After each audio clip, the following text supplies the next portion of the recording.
Hello hi welcome to my channel. మీరు విమానం movie చూసారా? అందులో ఒక చిన్న బాబు విమానం ఎక్కాలని ఎంత తాపత్రయపడుతూ ఉంటాడో.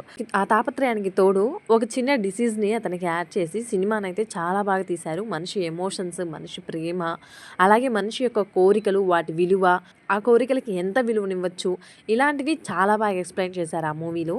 నాకు కూడా చిన్నప్పుడు చాలా ఆశగా ఉండేది, పైన విమానంలో వెళ్తుంటే కింద వ్యూ ఎలా ఉంటుంది, మూవీస్లో చూపించిన విధంగానే మేఘాలు అలా మూవ్ అవుతూ ఉంటాయా, ఆ మేఘాలని మనం టచ్ చేయొచ్చా, హైడీలో చిన్న పాప మేఘాల మీద పడుకుంటుందన్నమాట, అలాగే మనం కూడా పడుకోవచ్చా, ఈ విధంగా ఎన్నెన్నో ఐడియాలు నా మైండ్లో తిరుగుతూ ఉండేయన్నమాట. నాలాగా చాలామంది ఇలాంటి ఐడియాలతోటి, ఆలోచనలతోటి సతమతం అవుతూ ఉంటారు కదా, అలాంటి వారికి ఈ వీడియో చాలా హెల్ప్ అవుతుందని నేను అనుకుంటున్నాను. నా కోసం, అలాగే నాలాగా ఆలోచించే వారి కోసం ఈ వీడియోనైతే ఫ్లైట్ ఎక్కిన కాడ నుంచి, టేక్ ఆఫ్ అవుతున్న కాడ నుంచి షూట్ చేశానమాట. ఒకసారి మిస్ అవ్వకుండా చూసేయండి. ఆ వ్యూ ఎలా ఉంటుందో ఖచ్చితంగా మీరు ఎక్స్పీరియన్స్ చేస్తారు అని నేను అనుకుంటున్నాను. టేక్ ఆఫ్ అయిన తర్వాత కొంచెం డిస్టెన్స్లో వెళ్తుంది.